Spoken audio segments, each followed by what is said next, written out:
Hello everyone, welcome back to Lucky15, and I'll be giving you my Lucky 15 predictions for tomorrow's horse racing action. Before we get stuck into tomorrow's horse racing, I quickly want to apologise for not making a video today. Didn't really fancy anything, so I thought I wouldn't make a video. And also as well, before we get stuck into tomorrow's selections as well, I'll just reflect on our Monday tips.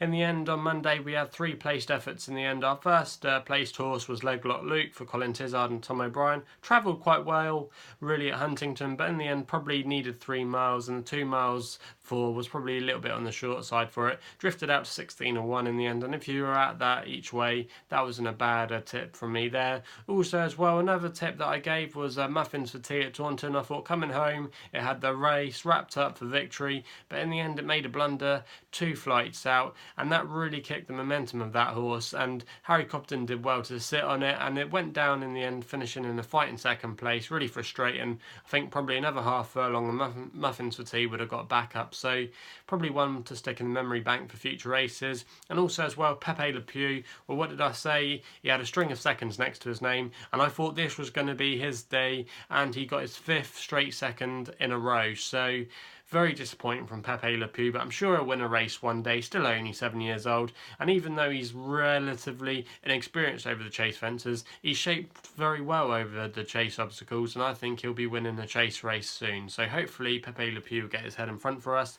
And also as well, our other tip was Benechenko of Fergal O'Brien and Paddy Brennan at Market Raisin. Was very disappointing in the end, was never travelling, and in the end finished back in the midfield. So moving on for tomorrow's selection, hopefully we can take some of those placed efforts into some wins. And with our first tip tomorrow, we go to the 305 at Wincanton with a horse called Litterale Ci, trained by Harry Fry, who's coming into some form of late. He's had quite a quiet season by his standards, but the last few weeks he's been producing some winners. He uses his sister-in-law, I believe, tomorrow with the jockey booking of Aine O'Connor. She's going to be able to take a good £7 off now. Last time we saw this horse, it finished at Cheltenham in quite a difficult race on bottomless ground. Probably wasn't its cup of tea that day, but 2 starts ago, it did win a good race at Ludlow with this jockey on board. So it's good to see that the jockey and the horse have got some understanding together. I often think that works very well when jockeys and horses have a very good strike rate together, so that's a tick in the box there.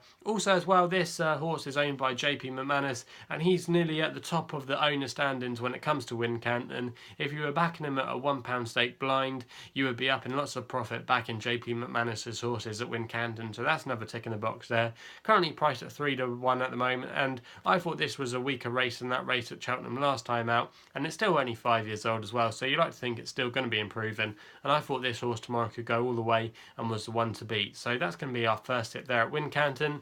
The next tips then sees us go to work in the 315 with a horse called Red Infantry.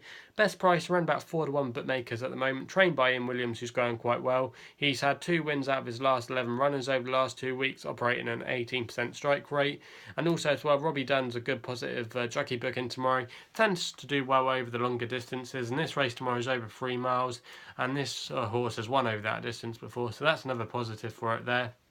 Now, if we look back at the form of this horse, it's been very consistent, had a lot of placed efforts, but also had a win to its name a couple of starts ago. And last time we saw it finished second, going down fighting against a good horse of Sue Smith, who's a bit of a cataract specialist, called Sharp Response. The form of that race has worked out quite well, as the 3rd and the 4th horse have won since, so that's very good form line there. And I thought tomorrow this horse at 4-1 had a very good chance of winning the race, and I thought it was the one they all had to beat in the race, and that's why I'm tipping it up tomorrow in the 315 and Warwick as our second selection. Our third selection then sees us go back to Wincanton with an appropriately named West Country horse called the Cider Maker, currently priced up around 10-3 bookmakers at the moment, trained by Colin Tizard, who often has winners at Wincanton. It's his local track, and there's often an inquiry when he doesn't have a winner at Wincanton, so he's got a very good record of this track, so that should go for it tomorrow as well. Also as well, James Byrne taken to book the ride tomorrow, taking a good £3 off, and I thought he could go very well tomorrow on this horse, as he's ridden a few winners for Colin Tizard already,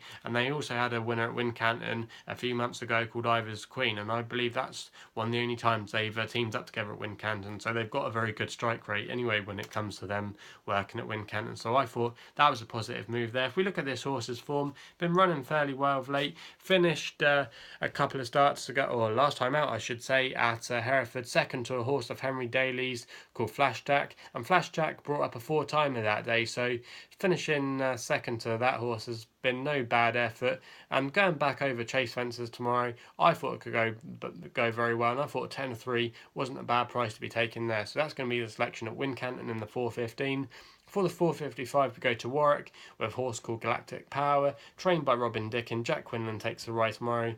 Now, last time we saw this horse, it won at Ludlow last time, and that wasn't a bad race there. And before that, it had some fairly good form when it finished 4th in a race at Ludlow again, where it finished behind Flashjack, Virginia Chick, and a horse called Hay Gaiman of Nick Williams, and all those horses have won since. So it's been very consistent. Going to be carrying a nice low weight tomorrow against the rest of the field of 10 stone 12. So good racing weight there. And I thought around about 8-1 bookmakers at the moment, it had a very good chance of outrunning its odds. So they're the selections for tomorrow. If you've got any other tips or any other fancies tomorrow, let us know in the comments box below. Also as well, please subscribe to the channel if you haven't done so already. You can also follow me on Twitter as well by searching Lucky15. That's all I got to say. Please gamble responsibly, and we'll be seeing you soon.